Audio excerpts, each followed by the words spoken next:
Hello दोस्तों, आपका स्वागत है मेरे नए यूट्यूब चैनल में, जो कि हम आज ही शुरू किए हैं। और मेरा मकसद है कि 2027 10th बोर्ड एग्जाम में मैथ का पूरा सिलेबस बढ़िया ढंग से खत्म कराने का। हम लोग आज शुरू करते हैं 10th बोर्ड एग्जाम के लिए वास्तविक संख्या, जिसमें अगर हम बात करें तो वास्तविक संख्या बोर्ड एग्जाम में कितना नंबर का पूछा जाता है, तो ये आपका 20 नंबर का पूछा जाता है। 20 नंबर में कैसे कैसे पूछा जाता है, तो 20 नंबर में अगर बात करेंगे हम तो लगभग 10 ऑब्जेक्टिव पूछा जाता है और साथ में लगभग 10 में 5 से नहीं 4 2 नंबर का क्वेश्चन पूछा जाता है। टोटल अगर बात करो तो ओवरऑल 20 नंबर का ये पूछा जाता है। तो इस चैप्टर को हम लोग बहुत ही ढंग से पढ़ेंगे, क्योंकि ये बहुत सारा नंबर लाके आप लोग को देगा। और इस चैप्टर को हम लोग सबसे पहले क्या करेंगे, इस चैप्टर का जो क्या बोलते हैं उसको, इस चैप्टर का जो आपका बेसिक है, पहले हम लोग बेसिक को देखेंगे और बेसिक को देखने के बाद हम लोग फिर इसके एक्सरसाइज में जाएंगे और एक्सरसाइज में जाने के बाद हर एक क्वेश्चन को बारीकी से समझेंगे और आप लोग को समझाया भी जाएगा। ठीक है, तो चलिए हम शुरू करते हैं। इसका बेसिक पार्ट क्या क्या है जो वास्तविक संख्या के बेसिक में आप लोग को सीखना बहुत जरूरी है। तो सबसे पहले आता है अंक। अंक किसे कहते हैं, तो अंक के बारे में आपको मालूम होगा या नहीं भी मालूम है तो हम बता रहे हैं कि अंक आपका जो स्टार्ट होता है वो आपका 0 से लेकर 9 तक जाता है। 0 से लेकर 9 तक जाता है और 9 तक जाने का मतलब है कि इसमें अगर कुल अंकों की संख्या पूछिएगा तो कुल अंकों की संख्या जो टोटल है वो आपका 10 हो जाता है। कुल अंकों की संख्या कितना, 10 हो जाता है। ठीक है, कुल अंकों की संख्या 10 हो जाएगा। अगर इससे कुछ ऑब्जेक्टिव की बातें अगर कीजिएगा कि ऑब्जेक्टिव इसमें क्या आ सकता है, तो आपसे पूछ सकता है कि सबसे छोटी अंक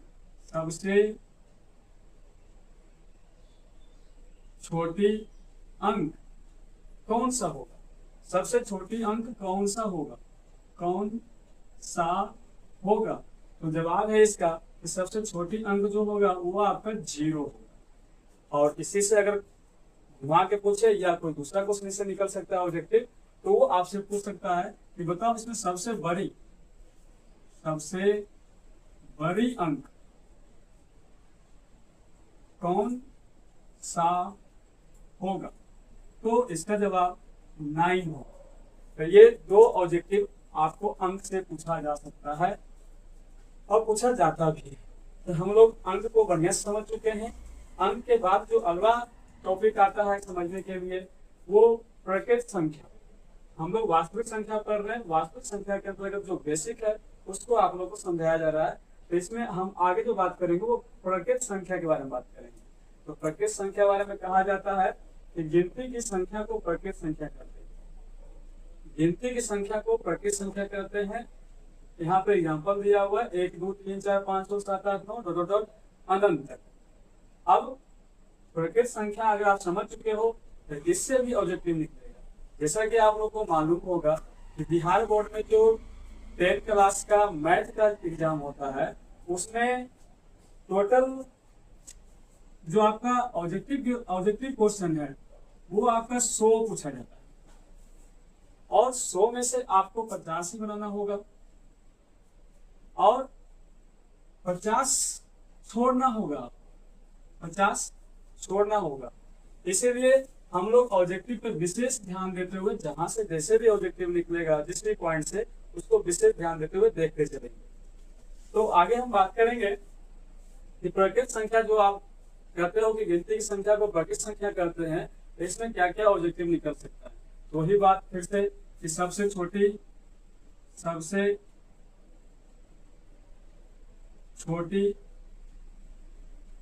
प्रकृत संख्या, तो सबसे छोटी जो प्रकृत संख्या होगी वो आपका 1 होगा। और अगर बात कीजिएगा कि सबसे बड़ी प्रकृत संख्या क्या होगी, तो आप देख सकते हैं एग्जाम्पल में जो बड़ी संख्या की बात है ना उसके बारे में कुछ नहीं बताया गया, ये बताया गया अनंत। जो बड़ी संख्या होती है प्राकृतिक संख्या का, उसके बारे में किसी को कुछ नहीं पता है। क्यों? क्योंकि संख्या कहाँ तक जा सकती है किसी को पता नहीं। हम लोग बचपन में पढ़े हैं संख्या के बारे में, इकाई, दहाई, सैकड़े, हजार, 10,000, लाख, अरब, खरब, पदुम, 10 पदुम, ये सारी बातें हैं, लेकिन अंत कहाँ है इसके बारे में कोई जानकारी नहीं है। इसीलिए प्राकृतिक संख्या में अगर कोई पूछे कि बड़ी संख्या बताओ, सबसे बड़ी संख्या बताओ, ऐसे पूछता नहीं है, बट अगर पूछे तो सबसे बड़ी संख्या, तो इसका जवाब होगा ज्ञात नहीं हो सकता, ज्ञात नहीं होगा, ज्ञात नहीं होगा। तो ये प्राकृतिक संख्या संबंधित बातें थी। प्राकृतिक संख्या किसे कहते हैं, प्राकृतिक संख्या के एग्जाम्पल, प्राकृतिक संख्या से बनने वाले ऑब्जेक्टिव क्वेश्चन।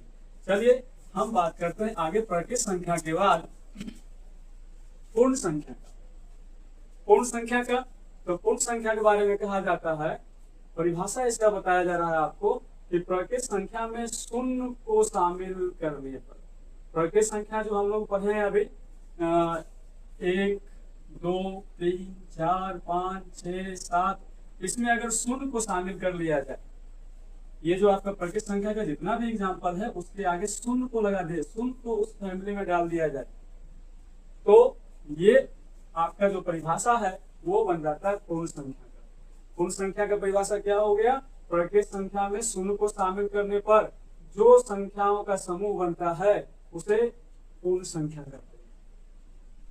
एग्जाम्पल 0 से लेकर आपका ये भी अनंत तक जाता है। शायद आपको समझ में आ गया होगा कि पूर्ण संख्या की परिभाषा क्या होगा। आशा करते हैं कि आपको समझ में आ गया होगा। तो हम बात करते हैं आगे कि इसमें अगर ऑब्जेक्टिव क्वेश्चन पूछने की बात करोगे तो इसमें 2 क्वेश्चन में ऑब्जेक्टिव पूछ सकती है। फिर से वही कि सबसे छोटी पूर्ण संख्या कौन सी होगी? हम जवाब इसका है कि सबसे छोटी जो पूर्ण संख्या होगी वो आपका 0 होगा। और सबसे बड़ी की बात अगर करोगे तो ये आपका अनंत होगा, जिसे आप कह सकते हो कि हम ज्ञात नहीं कर सकते हैं कि सबसे बड़ी पूर्ण संख्या क्या होगी। चलिए आशा करते हैं कि आपको पूर्ण संख्या भी समझ में आ गया होगा। हम बात करते हैं अगला पूर्ण संख्या के बाद, जिसका नाम है पूर्णांक संख्या। पूर्णांक संख्या, पूर्णांक संख्या के बारे में जो परिभाषा दिया हुआ है इसमें बताया जा रहा है कि सभी धनात्मक एवं सभी ऋणात्मक, सभी धनात्मक एवं सभी ऋणात्मक एवं शून्य सहित संख्याओं के समूह को पूर्णांक संख्या कहते हैं। ये क्या बता रहा है कि जितना भी आपका धनात्मक संख्या होता है, जितना भी आपका ऋणात्मक संख्या होता है, उस संख्या में अगर आप और 0 को भी ऐड कर दो तो ये सारे संख्याओं से जो आपका समूह बनेगा वो सारे के सारे पूर्णांक संख्या कहलाएंगे। जैसे अगर यहाँ बात कर लोगे तो यहाँ देख सकते हो ये आपका माइनस का शुरू हुआ, यहाँ से माइनस आपका अनंत तक जा रहा है। ये आपका प्लस का शुरू हुआ है, ये भी आपका अनंत तक जा रहा है, और बीच में आपका 0 है, 0। अगर इससे संबंधित कुछ बातें आप लोगों को बताया जाए तो हम बता सकते हैं कि अगर आप लेफ्ट टू राइट जाते हैं, लेफ्ट टू राइट अगर जाते हैं आप, तो लेफ्ट टू राइट जाने पे जो संख्या है ना वो क्या होगा? तो संख्या का मान बढ़ता है। जैसे 1 के बाद 2, 2 के बाद 3, ये सब क्या है? अगर 1 और 2 में तुलना करो कौन बड़ा है?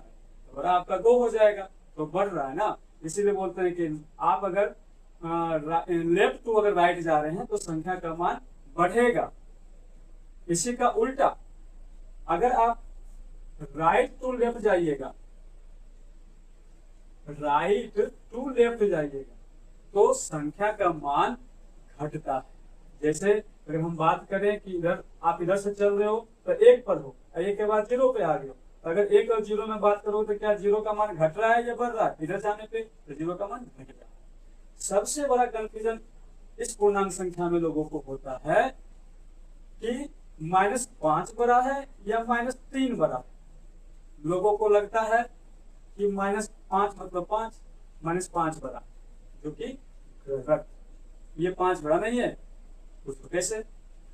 अगर 5 की बात करोगे तो अभी जो आपको बताया गया कि लेफ्ट टू राइट जाने पे मान बढ़ता है और राइट टू लेफ्ट जाने पे मान घटता है, जरा इसको देखो संख्या रेखा पर, इस संख्या रेखा पर ये कहाँ दिख रहा है आपको, ठीक है। तो यहाँ आप हल्का सा आगे बढ़ोगे तो ये आपका -5 यहाँ दिखेगा।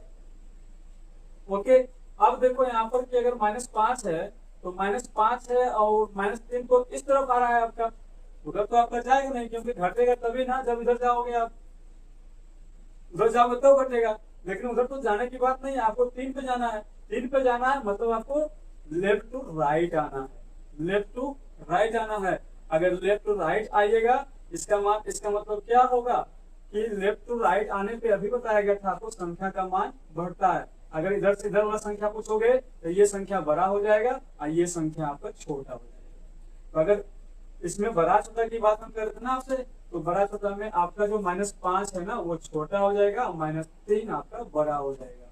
ऐसे भी सिंपल सी बात अगर करोगे तो माइनस आपको कर्ज बताता है कि आप कितने कर्ज में, तो -5 अगर है तो कर्ज आपके पास क्या है, ज्यादा है। अगर -3 है तो कर्ज कम है। कर्ज कम मतलब संख्या ज्यादा, कर्ज ज्यादा मतलब संख्या कम, ठीक है। आपको जो भी एग्जांपल समझ में आए, राइट टू लेफ्ट या कर्ज वाली बात समझ में आए, वो अपने पास रख लीजिएगा। आगे हम बात करते हैं कि पूर्णांक संख्या से संबंधित जो ऑब्जेक्टिव क्वेश्चन होती है वो कौन कौन से हो सकते हैं, ठीक है। तो पूर्णांक संबंधित जो क्वेश्चन उठती है इसमें सबसे पहले अगर हम बात करेंगे तो इसमें आपका सबसे बड़ी संख्या ना पूछेगा और ना ही आपसे सबसे छोटी संख्या पूछेगा, क्योंकि दोनों का दोनों आपका अनंत होता है। तो यहाँ पर चांस बहुत ही कम उठता है कि इससे ऑब्जेक्टिव क्वेश्चन है उठते हैं, ठीक है। हम आगे बात करते हैं। पूर्णांक संख्या को हम ढंग से समझा चुके हैं, आज शायद आप समझ भी चुके होंगे। हम बात करते हैं अगला जो संख्या है उसका नाम है सम संख्या, ठीक है। सम संख्या में सम संख्या के बारे में हम लोग बचपन से ही पढ़ते आ रहे हैं कि वैसी संख्या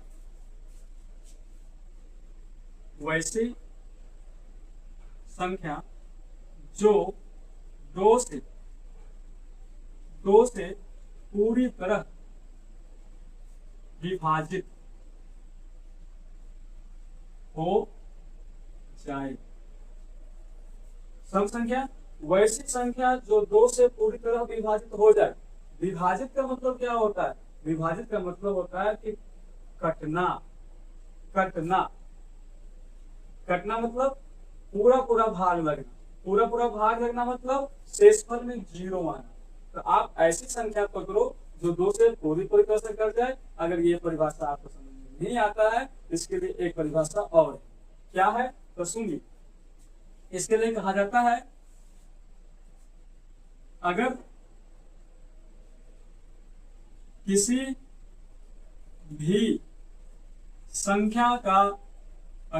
भी संख्या का इकाई अंक 0, 2, 4, 6, 8, अगर किसी भी संख्या का इकाई अंक 0, 2, 4, 6, 8 हो तो वह संख्या सम संख्या कहलाती है। अगर किसी भी संख्या का इकाई समझते हैं ना, मान लीजिए कोई संख्या ये है, इसका इकाई अंक ये कहलाएगा, क्योंकि हम लोग जानते हैं इकाई दहाई सैकड़ा आगे इस तरह से बढ़ते हैं। तो राइट में जो लिखा हुआ पहली संख्या वही इकाई संख्या कहलाती है। अगर इकाई संख्या में अगर आपको 2, 4, 6, 8 दिख जाए तो समझ जाइए कि ये आपका सम संख्या, ठीक है। तो सम संख्या भी आपको समझ में आ गया होगा। अगर सम संख्या की बात करते हैं तो सम संख्या में भी ऑब्जेक्टिव उठने का चांस बहुत ही कम रहता है। आगे हम बात करते हैं सम संख्या के बाद विषम संख्या के बारे में। विषम संख्या के बारे में बात करेंगे तो इसका जो परिभाषा है वो भी 2 तरह का है। पहला जो परिभाषा है वो आपका ये है कि वैसी संख्या जो 2 से पूरी तरह विभाजित नहीं हो, ये आपका पहली परिभाषा है। दूसरी परिभाषा है अगर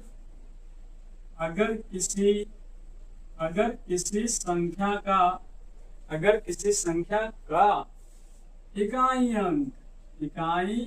अंक 1 3 5 7 9। अगर किसी संख्या का इकाई अंक 1 3 5 7 9 हो तो वह संख्या विषम संख्या कहलाती है।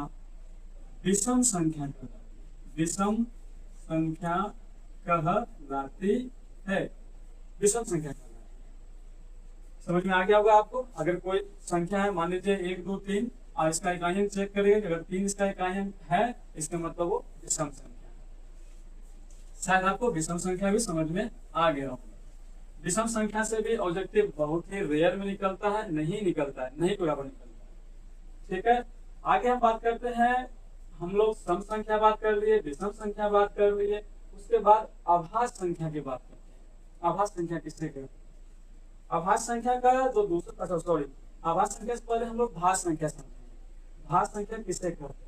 तो भास संख्या के बारे में अगर बात करो तो भास संख्या का एक दूसरा भी नाम है और उसका नाम है यौगिक संख्या। भास संख्या का दूसरा नाम है, उसका नाम है यौगिक संख्या। ठीक है, चलिए भास संख्या की जो परिभाषा है पहले हम उसको समझते हैं। भास संख्या की परिभाषा क्या होता है? तो इसमें कहा जाता है वैसी संख्या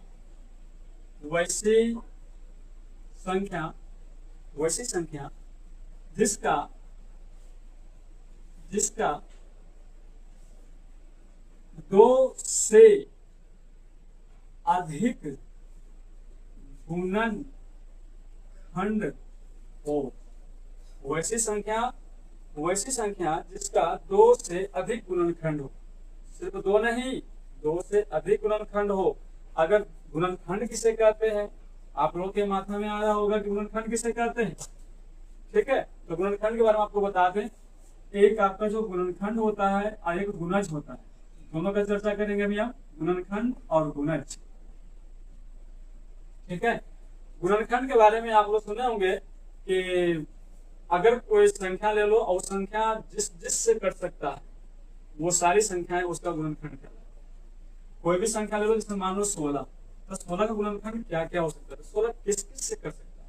तो 16 आपका कर सकता है 1 से, 2 से, 2 के बाद आपका 4 से, 4 के बाद आपका 8 से, 8 के बाद खुद 16 से।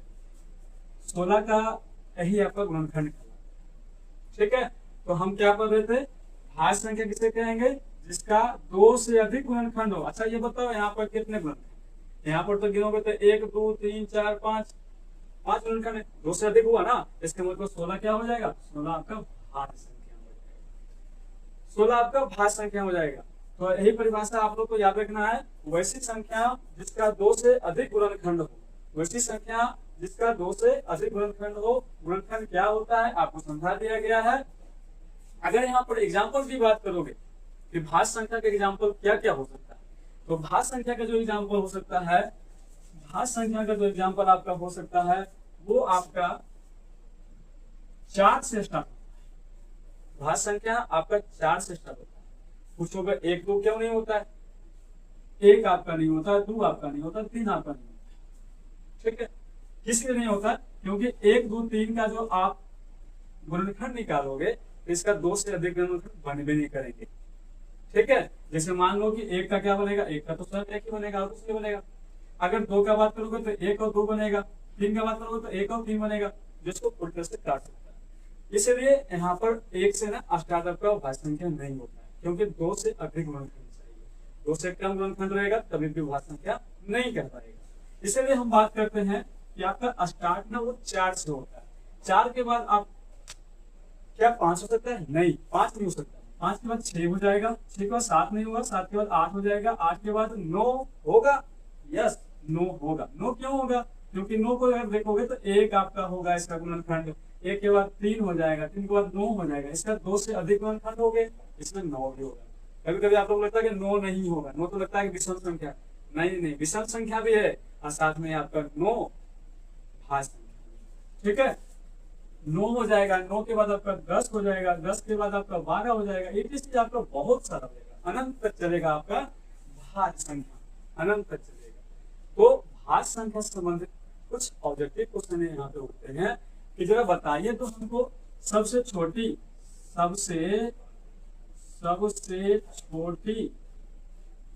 सबसे छोटी भाज्य संख्या कौन सी है? आप देख के बता सकते हो कि जहां से स्टार्ट हुआ वही तो छोटा होगा। तो सबसे छोटी जो भाज्य संख्या है वो आपका 4 है। सबसे छोटी आपका 4 है। और अगर बड़ा पूछेगा तो फिर से उसका वही जवाब अज्ञात, ज्ञात नहीं कर सकते। इसमें बड़ा कहाँ हो, क्योंकि ये आपका अनंत तक चलता रहेगा, अनंत तक चलता रहेगा। इसलिए क्योंकि ऐसे संख्या का कमी नहीं है जिसका 2 से अधिक गुणनखंड हो, बहुत सारा संख्या। इसलिए यहाँ पर सबसे छोटी जो संख्या हो जाएगी वो आपका 4 है। बाकी भाज्य संख्या किसे कहते हैं समझा दिए हम। और उसके बाद भाज्य संख्या का दूसरा नाम जरूर याद रखिएगा, क्योंकि बच्चे यहाँ पे कंफ्यूज हो जाते हैं कि भाज्य संख्या का दूसरा नाम क्या होता है। यौगिक संख्या, अगर आपसे कोई पूछे यौगिक संख्या किसे कहते हो भूल जाते हो, लेकिन जानते हो यौगिक जानते हो, भाज्य जानते हो कि यौगिक भी जानते हो। बस आपको यौगिक भी याद रखना है और भाज्य भी याद रखना है। शायद आपको भाज्य संख्या भी समझ में आ गया होगा बेहतरीन ढंग से। मेरा सोच यही है कि आप लोगों को हम बेहतरीन से बेहतरीन ढंग से समझा पाए और मैथ में अच्छा से अच्छा नंबर हम लाके आप लोगों को दे सके। मेरा 5 साल का एक्सपीरियंस है, हम मैथ पढ़ा रहे हैं और आशा है कि इस बार भी आप लोग को बढ़िया से पढ़ाएंगे और साथ में अधिक से अधिक नंबर आप लोग को अचीव करवाएंगे। आगे हम बात करते हैं, जो भाज्य संख्या की बात करते हैं तो आप लोग को समझाएंगे अभी हम, जिसका नाम है अभाज्य संख्या। अभाज्य संख्या जिसे आप एक रूट संख्या के नाम से भी जानते हैं। अभाज्य संख्या रूट संख्या के नाम से भी जाना जाता है, जैसे भाज्य संख्या को यौगिक संख्या के नाम से भी जाना जाता है। अभाज्य संख्या की बात करोगे तो इसका जो परिभाषा है वो इस तरह से निकलेगा। अभाज्य संख्या की परिभाषा, अभाज्य संख्या कहता है कि वैसी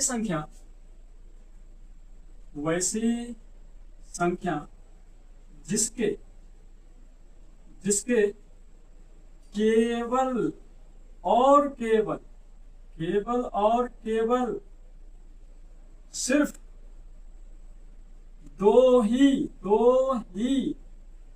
गुणनखंड हो। वैसी संख्याएं जिसके केवल और केवल सिर्फ 2 ही गुणनखंड हो। गुणनखंड क्या होता है आप लोग को बता दिया गया था। जैसे मान लीजिए यहाँ पर हम एग्जाम्पल ले ले 7 का। जब 7 का गुणनखंड आप निकालिएगा तो ये आपका स्टार्ट हो जाएगा कहाँ से, स्टार्ट नहीं किस से कटेगा, तो 1 से और 7 से कटेगा। तो बताइए क्या 7 का सिर्फ और सिर्फ 2 ही गुणनखंड हुए कि नहीं हुए? सिर्फ 2 ही गुणनखंड हुए कि नहीं हुए? इसलिए 7 आपका अभाज्य संख्या कहलाएगा। 7 अभाज्य संख्या कहलाएगा। तो अभाज्य संख्या स्टार्ट कहाँ से, कौन कौन है जो अभाज्य संख्या होगा? तो सबसे पहले हम बात करते हैं अभाज्य संख्या जो स्टार्ट होता है ना, वो आपका शुरू होता है 2 से स्टार्ट होता है। और 2 के बाद अगर बात करोगे तो 3 भी आएगा, 3 के बाद 5 भी आएगा, 7 भी आएगा, 7 के बाद आपका 9 नहीं आएगा, क्योंकि 9 चल गया था भाज्य संख्या में। जो संख्या अभाज्य संख्या होगा वो भाज्य संख्या नहीं होगा, जो भाज्य होगा वो अभाज्य नहीं होगा। ऐसा नहीं कि सब हो जाएगा, नहीं, ये दोनों में कट्टर दुश्मनी है। जो भाज्य वो अभाज्य नहीं, जो अभाज्य वो भाज्य नहीं। तो 2, 3, 5, 7 के बाद अगर बात करोगे तो 11 हो जाएगा। 21 से आपका अनंत तक चलता रहता है, अनंत तक चलता रहता है। तो आप लोग के माइंड में आ रहा होगा कि इसमें 1 क्यों नहीं आया, 1 अभाज्य संख्या क्यों नहीं है? ठीक है, 1 अभाज्य संख्या इसलिए नहीं है क्योंकि 1 का जब आप गुणनखंड निकालोगे इसका मात्र 1 गुणनखंड निकलेगा। लेकिन अभाज्य संख्या की परिभाषा क्या करता है? 1 गुणनखंड नहीं, 2 गुणनखंड चाहिए, 2 गुणनखंड चाहिए। इस कारण से 1 आपका अभाज्य संख्या के टेबल में स्टार्ट नहीं होता। इसलिए आपका जो स्टार्ट होता है वो आपका 2 से स्टार्ट होता है और अनंत तक जाता है। ठीक है, इसमें ऑब्जेक्टिव क्वेश्चन में उठने वाली कौन कौन से क्वेश्चन है तो बात करते हैं कि ऑब्जेक्टिव क्वेश्चन में इसमें 2। पहला, सबसे छोटी अभाज्य संख्या, सबसे छोटी अभाज्य संख्या, तो जवाब इसका क्या होगा? 2। सबसे छोटी अभाज्य संख्या 2। दूसरा जो इसमें इंपोर्टेंट क्वेश्चन उठेगा कि जरा बताइए तो सबसे छोटी विषम संख्या, सबसे छोटी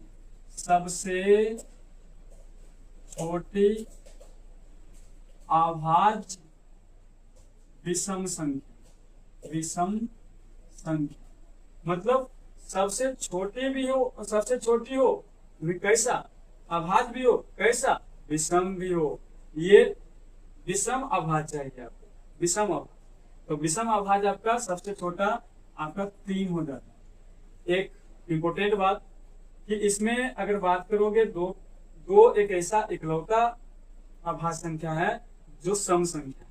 यहां से एक क्वेश्चन आपका और उठ जाएगा कि सबसे छोटा सम अभाज्य संख्या, सम अभाज्य संख्या, इसका जवाब है 2। अभाज्य संख्या के बारे में, तो अभाज्य संख्या में जो आपका सबसे छोटा सम अभाज्य संख्या होगा वो आपका 2 होगा।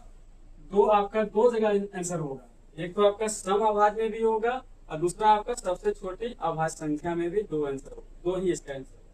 ठीक है, तो हम लोग जितना भी अभाज्य संख्या संबंधित जो बातें थी बता दिया आप लोग को और जान भी गए। आगे हम लोग बात करेंगे अभाज्य संख्या के बाद जो अगला नंबर है वो आपका है सह अभाज्य संख्या। सह अभाज्य संख्या, अभाज्य संख्या अलग है, सह अभाज्य संख्या अलग, सह अभाज्य संख्या अलग। ठीक है, सह अभाज्य संख्या किसे कहते हैं? तो सह अभाज्य संख्या बारे में कह रहा है कि वैसी संख्या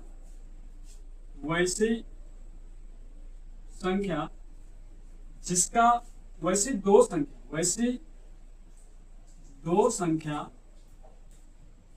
जिसका HCF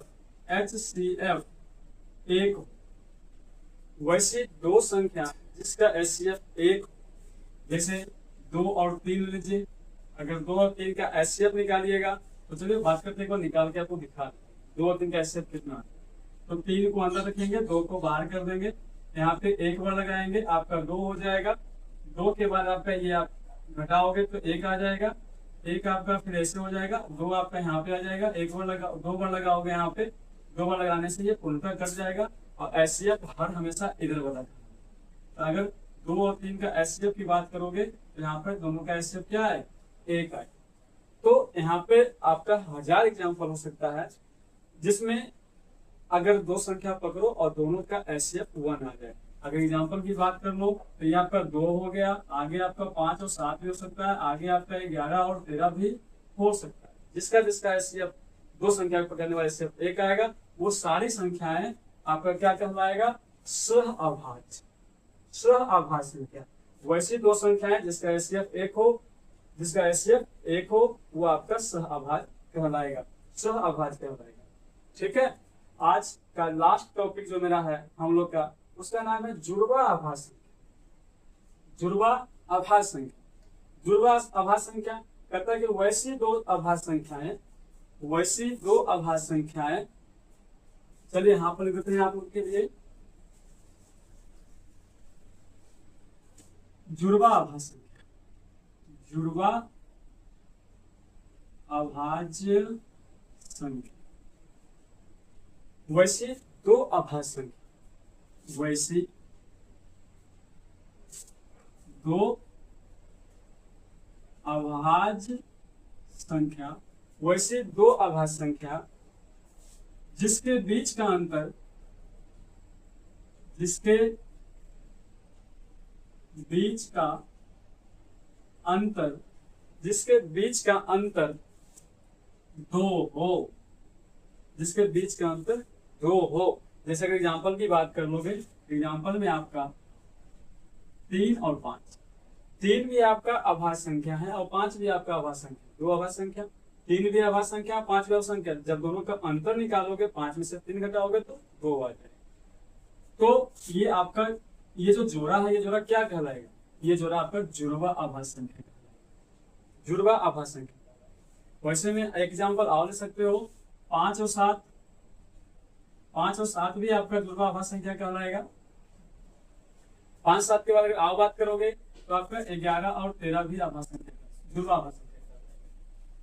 ठीक है, तो चलिए यहीं पे हम लोग अपनी बातों को खत्म करते हैं। हमने आपको आज इस सेशन में क्या क्या बताया? हम बताए कि वास्तविक संख्या मैथ का एक फर्स्ट चैप्टर है जिसमें ये सारी बेसिक बातें हैं, जो कि अगर बात करो क्या क्या है, फिर से फास्ट रिवीजन।